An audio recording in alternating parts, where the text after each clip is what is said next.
Welcome to the Explainer. So today we're diving into a really profound framework that breaks down a complete blueprint for pushing through life's absolute hardest moments.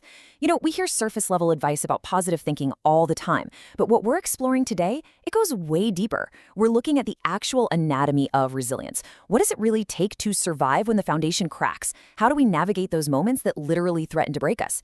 It's a fascinating look at the mechanics of human endurance, and honestly, it reveals a ton about our own capacity to handle the unexpected. Let's dive right in. The text kicks things off with a stark, undeniable truth. Life happens, and we've been damaged. It's kind of fascinating because, as humans, we constantly suffer from what psychologists call the illusion of control. We think, hey, if I just work hard enough, perfect my routine, and build the right network, I'm fully insulated from harm, right? But the reality is much harsher. The unexpected will happen, the uncalled for, the unintentional.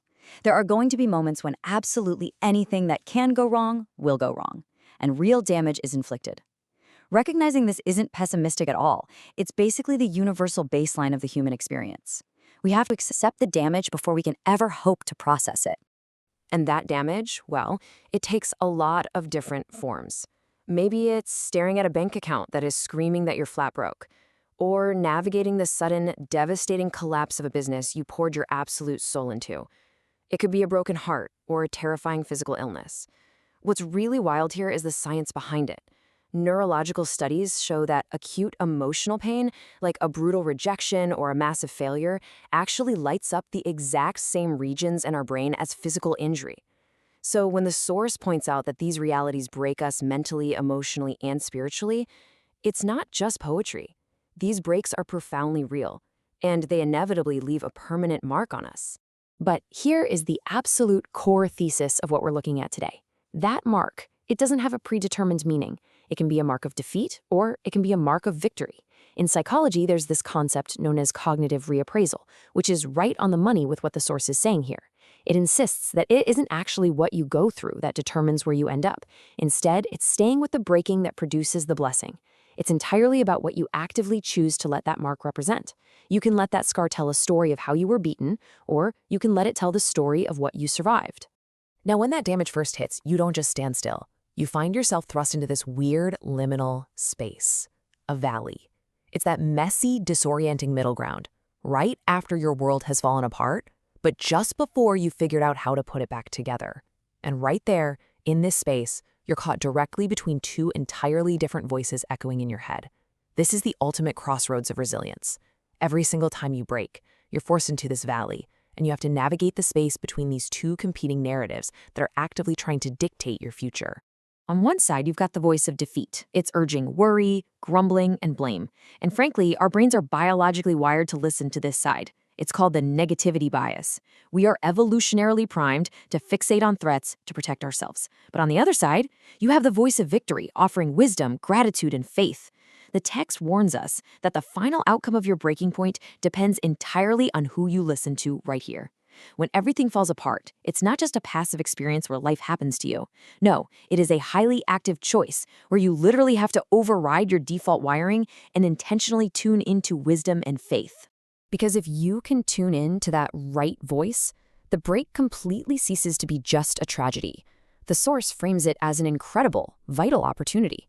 An opportunity to get stronger, smarter, faster, and tougher. Get this, psychologists actually have a term for this whole phenomenon. It's called post-traumatic growth. It's when people who endure highly challenging circumstances don't just bounce back to normal. They actually experience a profound psychological upgrade. They become more stable, more resilient, and fundamentally better than they were before the trauma even happened.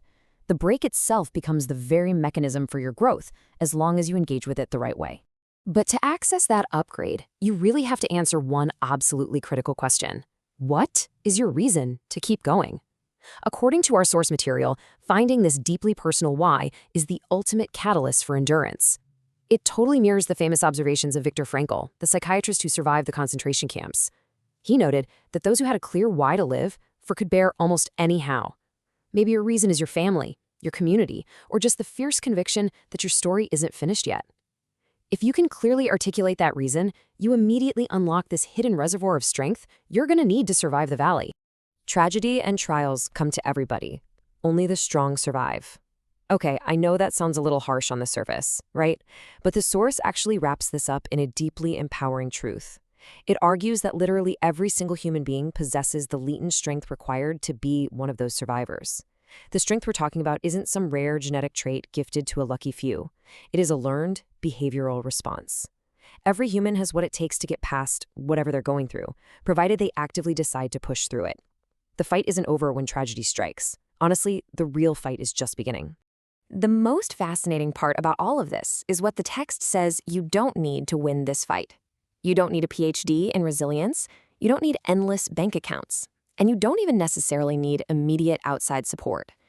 Surviving profound adversity is, at its core, 100% an inside job. The only absolute, non-negotiable requirement, you just need to tell yourself that you will get through it. You have to look at the sickness, the struggle, or the monumental failure right in the face and definitively declare, I can beat it, I will beat it, I must. It really does all start with that internal, unshakable self-declaration. Which brings us to a massively important realization about our own narrative identity. No situation, no circumstance, no piece of adversity can define your life. We are the authors of our own stories, and you simply cannot let a current trial write your final chapter. Regardless of what happens, regardless of the trial, the tribulation, the pushback, those external events do not dictate your value. The source makes it crystal clear here. The only thing that can permanently stop you is you agreeing to be stopped. You've got to adamantly refuse to let a temporary circumstance dictate your permanent identity. So what's the game plan? It leads to this remarkably defiant stance. We don't retreat, we don't run. Because seriously, what is the alternative? When we run from adversity, we aren't escaping it. We're really just carrying the unhealed damage with us to the very next phase of our lives, where it is absolutely going to resurface. The mindset outlined here completely refuses to surrender to avoidance. It doesn't matter what the critics say, it doesn't matter what the statistics say on paper, or if you feel heavily outnumbered.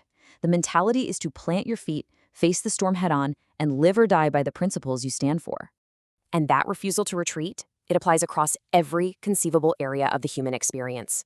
Whether the battlefield is a sudden, terrifying cancer diagnosis, a grinding academic struggle, the emotional devastation of a bitter divorce, or even trying to make it in a hyper-competitive arena like sports or the music industry. The arenas themselves are wildly different, but the required action, it is exactly the same every single time. You fight your way through it. You don't try to go around it, under it, or over it. The mandatory mindset never changes, regardless of the specific terrain you happen to find yourself battling on. You can do this because you possess what the source calls staying power. And look, this isn't just motivational fluff. It points directly to our incredible human capacity for psychological endurance. No matter how broken a relationship is, no matter how many times a new venture fails, there is within you a spirit and an adaptability that is infinitely greater than whatever chaos is swirling around you. That internal drive, that's your staying power. It is the quiet, enduring force that, if you can tap into it, will always outlast the external damage. So, what happens at the end of this fight? The text vividly describes the ascent. As you crawl up and out of that dismal and wretched place, notice the specificity of the language they use here. It's not this magical, effortless leap into the clouds. It's a crawl. It is a difficult, gritty, fingernails-in-the-dirt ascent right out of the valley of adversity. The source beautifully acknowledges just how painfully hard it is to rise above what you were reduced to when the damage first hit you. It honors the sheer grit required to actually recover. But then we reach this magnificent conclusion. And as you take the form of who you are supposed to be, this brilliantly illustrates the ultimate hidden purpose of the break itself. The very act of standing up, that daily choice to just keep fighting, is exactly the fire that shapes your true identity. Think of it like a forge. You aren't just healing to return to the exact person you were before the damage occurred. That person is gone. Instead, through the struggle, you are literally being forged into who you were always meant to become. Which brings us to one single, incredibly powerful word: unbroken. The source promises that in the very act of facing the adversity head-on, you will become and you will remain unbroken.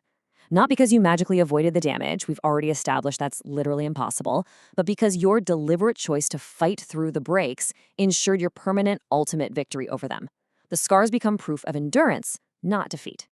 So my final question to you is this: when the unexpected inevitably happens today, which voice in the valley are you going to choose to listen to?